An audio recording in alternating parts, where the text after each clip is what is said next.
Before the 2000, the Nhiêu Lộc Thị Nghè Canal was in bad shape, really bad. People around here called it the Dead Canal, and they weren't being dramatic. All through those years, the monks at Pháp Hoa just kept showing up, releasing fish back into the water, picking tracks off the banks, saying prayer for a river most people had given up on.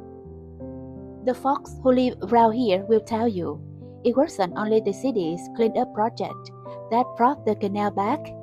It was a passion, the not giving up. And that's where the name comes from, Pháp Hoa, taken from the lotus sutra, a lotus out of the mud.